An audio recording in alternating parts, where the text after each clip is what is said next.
और लोकतंत्र में अब ड्रग्स मुक्त भारत की बात करेंगे। कुछ दिन पहले ही संसद से देश के गृह मंत्री अमित शाह ने ऐलान किया था कि पीएम मोदी का ड्रग्स मुक्त भारत का सपना बहुत जल्द पूरा किया जाएगा और इस सपने को पूरा करने में अहम भूमिका निभा रहे हैं सीमा की रक्षा के लिए खड़े हमारे देश के वीर जवान। हमारा पड़ोसी मुल्क पाकिस्तान भारत में ड्रग्स भेजने की एक बड़ी साजिश लंबे समय से रचता आ रहा है। आपने देखा होगा कई खबर जो ड्रोन के जरिए भारत की सीमा में ड्रग्स पहुंचाता है, लेकिन उसी सरहद पर खड़े जवान हर उस कोशिश और षड्यंत्र को नाकाम कर रहे हैं। भारत पाकिस्तान बॉर्डर से देखिए एक्सक्लूसिव रिपोर्ट आपके लिए।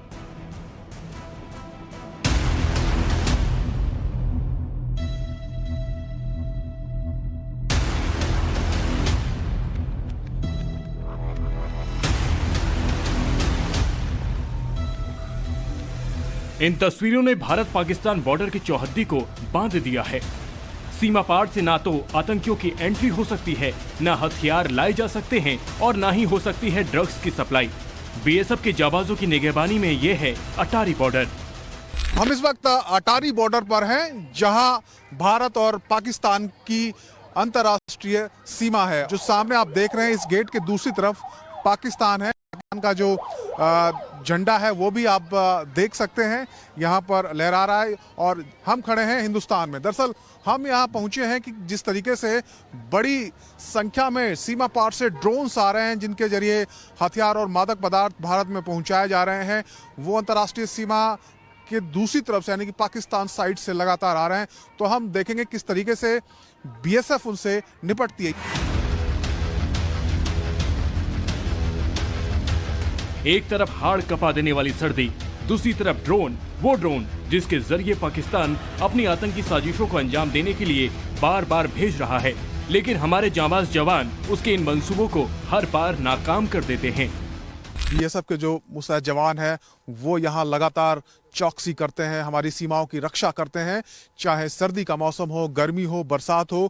ये जवान इसी तरीके से डटे रहते हैं और खासकर जो नई चुनौती बन गई है ड्रोन्स, उसको लेकर काफी जो बीएसएफ के जवान हैं ये मुस्तैद हैं। आप देखेंगे पीछे बिल्कुल ओपन एरिया, ये पाकिस्तान साइड है जो सीमा के उस तरफ हम दिखा रहे हैं। फेंसिंग के इधर हम खड़े हैं हिंदुस्तान में, और ड्रोन्स जो है वो लगातार डिटेक्ट किए जा रहे हैं जो भारत पाक सीमा पर देखे जाते हैं। खासकर पाकिस्तान की तरफ से रात के वक्त ये ड्रोन्स एक्टिविटी करते हैं और वहां से हथियार और जो मादक पदार्थ हैं वो गिराए जाते हैं। पाकिस्तान भारत के खिलाफ आए दिन नए हथकंडे अपनाता है। बॉर्डर पार से लगातार हो रही ड्रोन घुसपैठ इस बात का सबूत है। पंजाब में पाकिस्तान की ओर से इस साल 200 से ज्यादा ड्रोन एक्टिव हुई हैं। बीएसएफ जवानों ने अपनी मुस्तैदी से इन पाकिस्तानी ड्रोन्स में से ज्यादातर को तबाह कर दिया। ड्रोन के जरिए पाकिस्तान की ओर से भारत में नशे की खेप और तबाही के हथियार भी भेजे जा रहे हैं। कई मौकों पर बॉर्डर से बड़ी मात्रा में हेरोइन और हथियार जब्त किए गए हैं। पाकिस्तान के नापाक मंसूबों से निपटने के लिए बॉर्डर पर न सिर्फ सीमा के प्रहरी मौजूद हैं, बल्कि पूरे इलाके में पेट्रोलिंग के लिए घुड़सवार स्नीपर डॉग्स भी मौजूद हैं। सीमा पर जो चौकसी है वो सिर्फ पैदल जवान ही नहीं करते बीएसएफ के, बल्कि घुड़सवार भी आप देखेंगे। तो हमारे जवान और हम यहाँ पर पूरी तरह से मतलब खड़े हुए हैं, सीना तान के और अलर्ट हैं, और किसी प्रकार की चुनौती को यहाँ पर संभालने के लिए हम तैयार हैं। चाहे कैसी भी एक्टिविटी हो, कोई भी तो हो, यहाँ पर हम रोजाना व्हीकल पेट्रोलिंग, फुट पेट्रोलिंग, घुड़सवारी पेट्रोलिंग मतलब हॉर्स पेट्रोलिंग कर रहे हैं, और या साइकिल पेट्रोलिंग, प्लस जितनी भी कार्रवाई हैं, कोई भी एक्टिविटीज हो उसको मुकाबला करने के लिए हम यहाँ पर तैयार हैं। भारत पाकिस्तान इंटरनेशनल बॉर्डर पर पुरुष जवानों के साथ ही कंधे से कंधा मिलाकर बीएसएफ की महिला ब्रिगेड भी खड़ी हुई है। देश की ये बहादुर बेटियां सीमा की रक्षा के लिए तैनात हैं। यहाँ पे जैसे बॉर्डर ड्यूटी होती है तो यहाँ पे दिन और रात दोनों टाइम पे ड्यूटी की जाती है। दिन के इसमें जो ड्यूटी करते हैं तो उस टाइम पे ऑब्जर्वेशन आसान होता है, लेकिन जो नाइट टाइम होता है तो उसमें ऑब्जर्वेशन की जगह हम लिसनिंग पे ध्यान देते हैं थोड़ा सा। तो होता यही है कि जो ड्यूटी हम करवाते रहते हैं, जैसे पेट्रोलिंग आती है हमारी, बाकी शिफ्ट मोटरसाइकिल पेट्रोलिंग आती है, व्हीकल पेट्रोलिंग आती है, और ये हमारे जवान है जो यहाँ ड्यूटी पे खड़े रहते हैं। सीमा पर ड्रोन एक्टिविटी बढ़ने की वजह से बीएसएफ जवान ऑब्जर्वेशन पोस्ट हथियारों के साथ पोजीशन लेकर 24 घंटे तैनात रहते हैं ताकि। नमस्कार, आपके साथ मैं हूं विद्यानाथ झा और इस वक्त मैं यूक्रेन की राजधानी कीव में मौजूद हूं और यहां पर भारत का एकमात्र चैनल टाइम्स नाउ नव भारत यानी कि हम मौजूद हैं। इसके अलावा यहां कोई नहीं है क्योंकि यहां हर वक्त एक अनजाना सा डर, कहीं से भी मिसाइल और बम के आने का खतरा सता रहा है। मैं पिछले कई घंटों से कीव के अलग अलग हिस्सों में घूम रहा हूं और जो मैं महसूस कर रहा हूं वो ये कि यहाँ के लोग इस बात से डरे हुए हैं कि कभी भी पुतिन की कोई मिसाइल या कोई एटम बम यहाँ पर आकर गिर सकता है। और मैं आपको बता दूं कि ये देखिए, आप देखेंगे कीव में मैं जहां मौजूद हूं, ये इंडिपेंडेंट मॉन्यूमेंट है यानी कि एक प्रतीक चिन्ह है। कीव के बिल्कुल बीचों बीच इसे लगाया गया है फ्रीडम स्क्वायर पर और ठीक इसके बगल में कुछ ही मीटर की दूरी पर जहां पर मैं इस वक्त मौजूद हूं, यहां से कुछ ही मीटर की दूरी पर यूक्रेन के राष्ट्रपति जेलेंस्की का दफ्तर है और उनका निवास स्थान भी है। तो पुतिन अब क्या नया करने जा रहे हैं और कैसे पुतिन के परमाणु और पुतिन की मिसाइलों से यूक्रेन में डर का माहौल बना हुआ है और कैसे एक बार फिर से यूक्रेन की तरफ से पलटवार किया गया है रूस की सेना पर, ये आज हम डिटेल में आपको यहीं कीव से यानी कि यूक्रेन की राजधानी से दिखाने जा रहे हैं।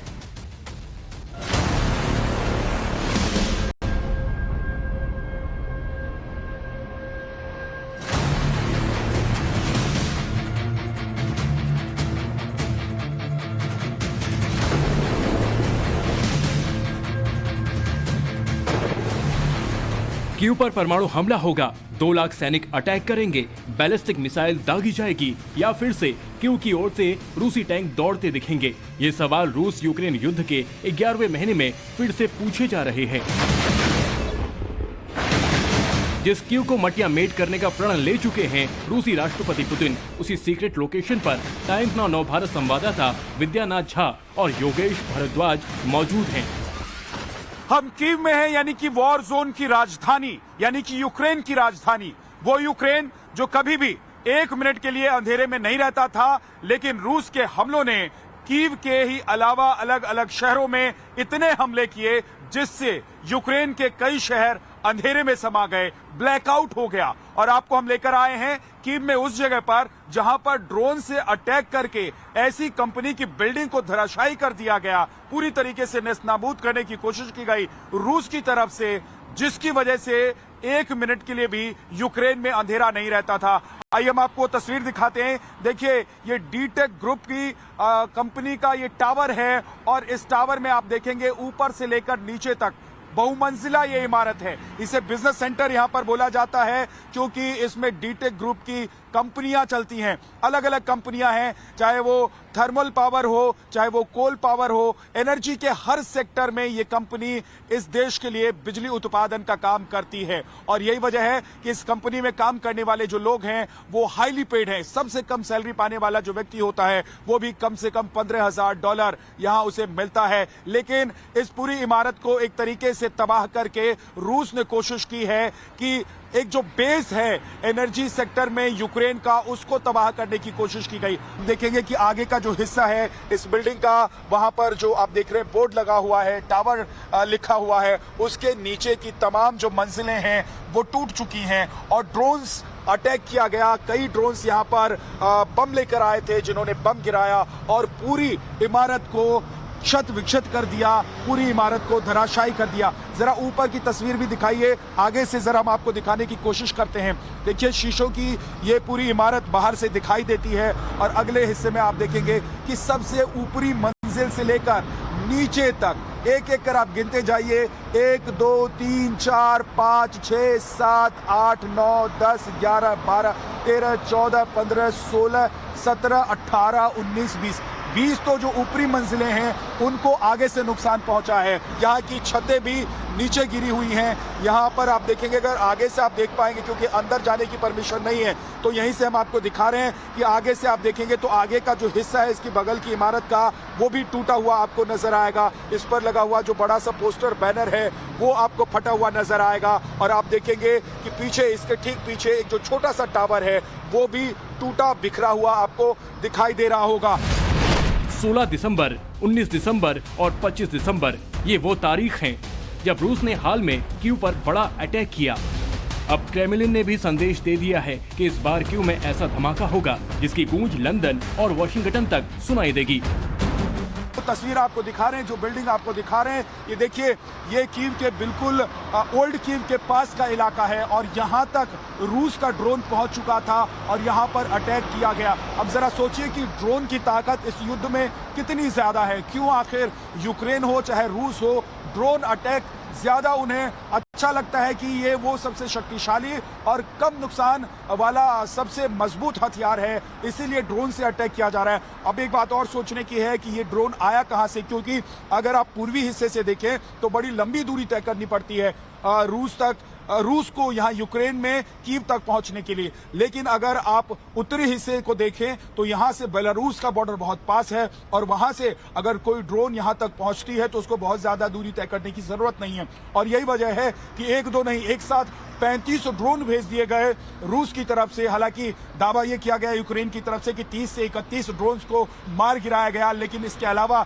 4 से 5 ड्रोन्स जो थे वो हमला करने में कामयाब हो गए। और रूस को भी ये पता है अगर आप ड्रोन्स भेजते हैं तो इससे आपको अपने सैनिक बल का नुकसान नहीं होता है, आपको ज्यादा खर्चा नहीं आता है। और ईरान अगर आपको लगातार ड्रोन सप्लाई कर रहा है तो फिर आपके लिए ज्यादा मुश्किल नहीं है, परेशानी नहीं है और ज्यादा मजबूती से और सही से आप टारगेट को हिट कर सकते हैं। उन जगहों पर टारगेट को हिट कर सकते हैं जहां पर आपका सैन्य बल नहीं है, जहां पर आप दूसरे हथियार नहीं पहुंचा सकते हैं। इसी कीव में है यूक्रेन के राष्ट्रपति जेलेंस्की का खुफिया ठिकाना। सुरक्षा कारणों की वजह से यूक्रेनी सैनिकों ने विद्याना झा को उस तरफ जाने नहीं दिया, मगर कैसे कीव को किले में तब्दील किया गया ये सब कुछ हमारे कैमरे ने रिकॉर्ड किया। यूक्रेन की सेना ने रूस के खिलाफ जंग में कैसे कीव को किले में तब्दील कर दिया था, उसकी तस्वीर आज हम आपको दिखाने जा रहे हैं। हम एक ऐसे चेक पोस्ट पर खड़े हैं इस वक्त जहां कुछ दिनों पहले तक कीव की आर्मी, यूक्रेन की आर्मी रहा करती थी। हालांकि अब यहां से खतरा हट गया है, इसलिए इस पोस्ट को भी खत्म कर दिया गया है, लेकिन तस्वीरें और सबूत अभी भी यहां पर दिखाई दे रहे हैं जो ये बता रहे हैं कि कैसे कीव को सुरक्षित रखा, कैसे रूस की आर्मी को कीव में घुसने से रोका गया। सबसे पहले मैं आपको बता दूं कि ये देखिए, इस तरह से बोरियों में सीमेंट भरकर पोस्ट बनाया जाता है और टायर्स वहां रखे जाते हैं ताकि इन पोस्ट की दीवारों को मजबूत किया जा सके, इन्हें सपोर्ट दिया जा सके। इसके अलावा लोहे के मोटे मोटे रॉड्स रखे जाते हैं यहाँ पर और साथ ही देखिए इस तरह के लकड़ियों के बड़े बड़े डब्बे बनाए जाते हैं जिसमें बुलेट्स रखे जाते हैं, गोले रखे जाते हैं और बारूद रखे जाते हैं। आइए हम आपको कुछ ऐसी तस्वीरें भी दिखाते हैं जो अब तक आपने नहीं देखी होंगी। आपने जिस वक्त कीव पर रूस का अटैक चल रहा था उस वक्त देखा होगा कि कैसे बॉटल बम बनाया जा रहा था और देखिए वो जो बॉटल बम बनाए जाते थे वो उनके सबूत यहाँ पर बिखरे हुए हैं। अब देखिए इस तरीके से बॉटल में बारूद भरकर इनको फेंका जाता था, इसके अंदर बारूद भरा जाता है और लिक्विड बारूद को फेंका जाता है किसी भी टैंक पर या दुश्मन के किसी भी ठिकाने पर और बड़ा सा धमाका होता है। तो कई सारे बॉटल्स यहाँ पर रखे हुए हैं शायद जिनका इस्तेमाल नहीं हो पाया होगा। इसके अलावा देखिए किसी आर्मी के जवान का जूता भी यहाँ पर पड़ा हुआ है। तो आप देखेंगे ये जो बॉक्स है, ये जो लकड़ी का बनाया हुआ बॉक्स है, इसमें यहाँ देखिए इसमें कुछ डीजल या लिक्विड है, इसका इस्तेमाल भी यहाँ की आर्मी करती रही होगी जिस वक्त यहाँ पर रूस की सेना बेलारूस के रास्ते दाखिल हुई थी।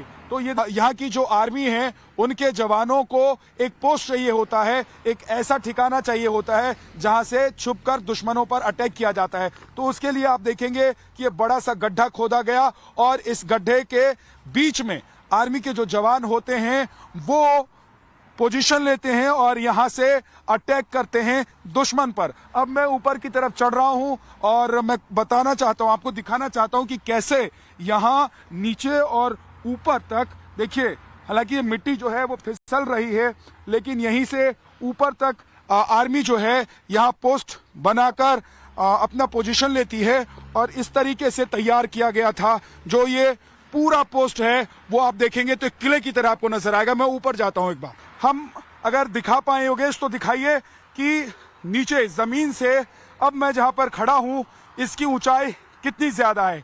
कम से कम 12 से 14 फीट की ऊंचाई पर इस वक्त अब मैं आ चुका हूं और नीचे आप जो देख रहे हैं गड्ढा, ये पोजीशन के लिए है। यही नहीं, थोड़ा सा और घूम के आपको दिखाते हैं। दूसरी तरफ आइए और दिखाइए कि कैसे इस पोस्ट को तैयार किया गया था और इसी तरीके से तमाम पोस्ट तैयार किए गए थे यूक्रेन की आर्मी के द्वारा, ताकि रूस के जवानों को, रूस की सेना को अंदर घुसने से रोका जा सके। यहां आप देखेंगे दूसरी तरफ, इधर भी, इधर दिखाइए जरा, इधर भी आप देखेंगे कि इसी तरीके से मिट्टी को हटाकर एक बड़ा सा एरिया तैयार किया गया था ताकि रसद रखा जा सके, हथियार, गोले बारूद रखे जा सके और आर्मी के जो जवान हैं वो यहाँ पर पोजीशन ले सके, यहाँ पर डेरा डाल सके और सामने से आने वाले दुश्मन को टारगेट किया जा सके। कीव पर बड़े खतरे की आशंका भर से यूक्रेन में हड़कंप है। यूक्रेनी सैनिक न चाहते हुए भी मैदान में डटे हैं। वो फिर से ऐसी एक्सरसाइज कर रहे हैं जिससे पुतिन का मिशन कीव किसी तरह रोका जा सके। मान लीजिए नीचे जिस पोस्ट को मैं आपको दिखा रहा हूं, उस पोस्ट पर अटैक हो जाता है तो कैसे आर्मी के जो जवान हैं वो ऊपर से दुश्मनों पर हमला करेंगे। उसके लिए जमीन से कम 50 फीट की ऊंचाई पर एक इस तरह का बंकर तैयार किया जाता है और इस बंकर में जवान बैठे होते हैं हथियार के साथ।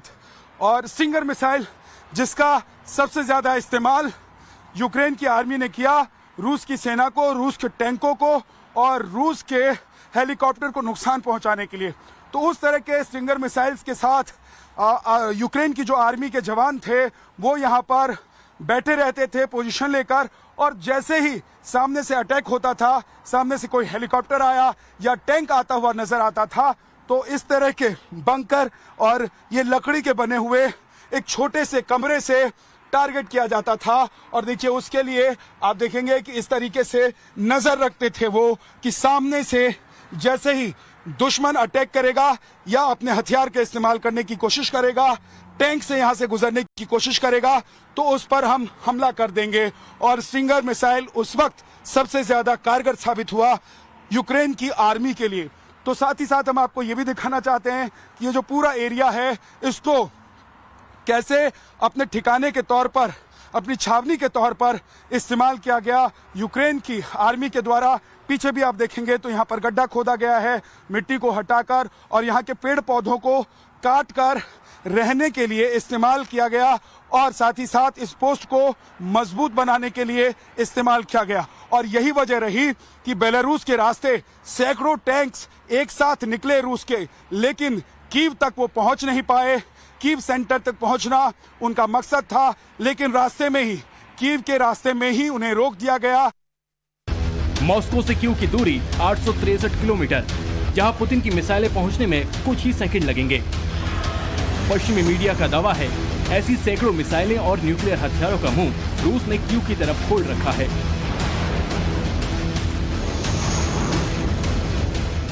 बस इंतजार पुतिन के इशारे का है। कीव के विश्गराद इलाके में रूस ने मिसाइल अटैक किया और उसकी वजह से 6 लोगों की मौत हो गई। हम आपको उन इमारतों की तस्वीरें दिखा रहे हैं जहां पर रूस की मिसाइल आकर गिरी थी। ये देखिए, ये पूरी की पूरी इमारत आगे से लेकर पीछे तक के हिस्से को अगर आप देखेंगे तो ये क्षतिग्रस्त है। ये अलग अलग हिस्सों में अगर आप देखें, इसको जरा दिखाइए योगेश, सबसे पहले इधर से शुरू कीजिए और अंत तक दिखाइए कि जितनी भी इसमें मकान में जितने भी फ्लैट्स हैं उन सभी फ्लैट्स में आग लग गई। 6 लोग जो उस वक्त यहां पर मौजूद थे उनकी मौत हो गई। कई लोग इसमें घायल भी हुए थे, क्योंकि जिस वक्त यहां पर मिसाइल गिरी थी उस वक्त परिवार के लोग रह रहे थे और इसमें बच्चे भी शामिल थे, बुजुर्ग भी शामिल थे। हर बिल्डिंग के फ्लैट में आप देखेंगे कि सब कुछ टूटा हुआ और बिखरा हुआ आपको नजर आएगा। और पीछे की ये जो हिस्सा है पीछे का, इसकी जो बालकनी है, सारी बालकनी आपको जली हुई नजर आएंगी। तो छत का जो हिस्सा है उस पर आप देखेंगे कि उस छत के ऊपरी हिस्से में आपको न सिर्फ जलने की वजह से, काले धुएं की वजह से वहां पर निशान नजर आएंगे, बल्कि जो छज्जे हैं वो भी टूटे हुए और बिखरे हुए नजर आएंगे। दरअसल यहां पर क्योंकि जो इमारत है वो पूरी तरीके से जर्जर है, इसलिए यहां से अंदर जाने में, इस इमारत के अंदर जाने के लिए रोक लगा दी गई है। और अभी हमले के बाद एक बार फिर से यहां पर जो मलबा है उसको हटाने का काम शुरू किया गया है, ताकि जो लोग इस घर में रहते थे उनको फिर से वापस यहां आकर रहने का मौका मिल सके। लेकिन ये जो बिल्डिंगें हैं वो पूरी तरीके से बर्बाद हैं। एक तो ये बिल्डिंग है और दूसरी बिल्डिंग इस तरफ है, जिसे आप देख सकते हैं। ऊपर आप देखेंगे तो जो मजदूर लगे हुए हैं वो दरअसल मलबे को हटा रहे हैं और छत के मरम्मत का काम फिर से कर रहे हैं, ताकि जो लोग इसमें रहते हैं वो वापस यहां पर आकर रह सके। दरअसल रूस ने इस इलाके को इसलिए टारगेट किया था क्योंकि यहां पर हाइड्रो इलेक्ट्रिक पावर प्लांट है और सबसे बड़ा प्लांट है वो कीव का, उसी को अटैक किया जाना था। लेकिन निशाना थोड़ा सा चूकता है और रिहायशी इलाके में मिसाइल आकर गिरती है, जिसकी वजह से बड़ा नुकसान ये रिहायशी इलाका है यहां पर होता है। आप देखेंगे कि कुछ लोग आपको नजर भी आएंगे जो यहाँ आसपास की इमारतों में, बिल्डिंगों में रहते हैं। और पीछे की तरफ आपको लेकर मैं चलता हूं। देखिए यहां पर आप देखेंगे कि जो यहाँ गाड़ियां खड़ी हैं इनको भी नुकसान पहुंचा हुआ है, लेकिन लोगों ने उन गाड़ियों को ढक दिया हुआ है। पीछे आप देखेंगे 2-3 गाड़ियां पीछे भी खड़ी हैं, उसको भी नुकसान पहुंचा था। और ये इमारत साथ में जो राइट साइड में मेरे दिखाई आपको दे रहा है, इस इमारत में भी काफी नुकसान पहुंचा। हालांकि इस इमारत के पिछले हिस्से और उस इमारत के अगले हिस्से को ज्यादा नुकसान पहुंचा। ये वाला पीछे का जो पोर्शन था वो थोड़ा कम नुकसान हुआ इधर, ये थोड़ा सा बच गया क्योंकि मिसाइल इन दोनों ही बिल्डिंगों के बीच में आकर गिरी थी और ज्यादा नुकसान उधर वाली बिल्डिंग को हुई। पीछे का हिस्सा थोड़ा सा बच गया है। कुछ लोग यहाँ पर जो इन मकानों में रहने वाले हैं वो जरूर हमको नजर आ रहे हैं और इनसे जब हमने बात की तो उन्होंने बताया कि वापस अब अपने घर को वो ठीक करने के लिए लौटे हैं, क्योंकि वो अपना घर बार छोड़कर यहाँ से नहीं जा सकते हैं, चाहे कितनी भी मिसाइलें गिरें। जंग शुरू होने से पहले कीव में 30 लाख की आबादी रहती थी, जिसमें 78% यूक्रेनी थे और 22% विदेशी। अब उसी कीव में गिने चुने लोग दिखते हैं। मैं इस वक्त हूँ बोगोमोलिस नेशनल यूनिवर्सिटी कीव में। दरअसल ये साइंस यूनिवर्सिटी है, मेडिकल यूनिवर्सिटी है। और जरा मैं आपको इसकी तस्वीर दिखा देता हूँ, उसके बाद आपको ये भी बताऊंगा कि आखिर कीव में जब मैं पहुंचा तो मुझे क्यों लगा कि जरूरी है कि इस यूनिवर्सिटी के बारे में मैं आपको दिखाऊं और बताऊं। दरअसल इससे दशकों से भारतीय छात्रों का रिश्ता जुड़ा हुआ है। यहाँ दशकों से भारतीय छात्र मेडिकल की पढ़ाई करने के लिए आते हैं और यहाँ पढ़ाई करके न सिर्फ यूक्रेन में बल्कि हिंदुस्तान के बड़े बड़े हॉस्पिटल्स और देश के अलग अलग हिस्सों में वो उपचार करते हैं, लोगों का इलाज करते हैं। और यही नहीं, दुनिया के अलग अलग देशों में जाकर वो मेडिकल प्रैक्टिस करते हैं। लेकिन अब देखेंगे कि इस यूनिवर्सिटी में सन्नाटा पसरा हुआ है और यहाँ पर जो पढ़ाई लिखाई का काम है वो सब, रिसर्च का जो काम है वो सब कुछ बंद पड़ा हुआ है। जब इस युद्ध की शुरुआत हुई थी तो यहाँ पढ़ने वाले तमाम छात्र, हिंदुस्तानी छात्र जो मेडिकल की पढ़ाई करने के लिए यहाँ पर आए थे, वो लौटकर अपने देश चले गए। ऑपरेशन गंगा के जरिए ऐसे छात्रों का रेस्क्यू किया गया और उन्हें हिंदुस्तान वापस ले जाया गया। अब समस्या सबसे बड़ी यह है कि जो छात्र यहाँ से चले गए हैं वो ऑनलाइन तो पढ़ाई कर पा रहे हैं, लेकिन ऑफलाइन यानी कि यहाँ पर आकर इस मेडिकल यूनिवर्सिटी में आकर पढ़ाई नहीं कर सकते हैं, क्योंकि हर वक्त यहाँ पर मौत का खतरा मंडरा रहा है। हर वक्त मिसाइल अटैक और ड्रोन अटैक्स के खतरे यहाँ पर बने हुए हैं। और यही वजह है कि यहाँ रहने वाले, यहाँ पढ़ने वाले, कीव में पढ़ने वाले जो छात्र थे वो अब इस कैंपस में आकर पढ़ाई नहीं कर पा रहे हैं। सिर्फ और सिर्फ ऑनलाइन उनकी पढ़ाई हो पा रही है। लेकिन आपको पता है कि मेडिकल रिसर्च में या फिर मेडिकल की जो पढ़ाई होती है उसमें ऑनलाइन पढ़ाई बहुत ज़्यादा नहीं हो सकती है। और इसीलिए ज़रूरी है कि ऐसे छात्र जो यहाँ पर पढ़ते थे वो इस तरह के जो कॉलेज हैं या फिर इस तरह के जो मेडिकल इंस्टीट्यूट्स हैं वहाँ पर आकर फिजिकल पढ़ाई करें। लेकिन ये संभव नहीं हो पा रहा है क्योंकि कीव पर सबसे बड़ा खतरा मंडरा रहा है। और न सिर्फ खतरा मिसाइल का है, ड्रोन का है, बल्कि एटम बम का खतरा भी यहाँ पर मंडरा रहा है, क्योंकि हाल ही में इस बात को लेकर बड़ा खुलासा किया गया था कि कीव के ऊपर पुतिन दुनिया का सबसे बड़ा एटम बम फोड़ सकते हैं। ये कीव पर बड़े अटैक से पहले की शांति है। पुतिन के तेवर से क्लियर है कि यहाँ फिर से मौत के सायरन बजेंगे, क्योंकि उन्होंने यूक्रेन में अमेरिका के बढ़ते दखल को खुले तौर पर भड़काऊ बताया है। देखिए, आप देखेंगे कि एक वैन के ऊपर ये टावर लगाया गया है। ये दरअसल मोबाइल टावर है जिसके जरिए आपके मोबाइल में इंटरनेट चलेगा और इसके जरिए आपका मोबाइल नेटवर्क काम करेगा। तो ये देखेंगे आप कि इस तरह की वैन है और इस वैन के अंदर जनरेटर सेट रखा गया है। वीडियो जर्नलिस्ट योगेश भारद्वाज के साथ Vidyanath Jha, war zone Kyiv से, टाइम्स नाउ नव भारत के लिए।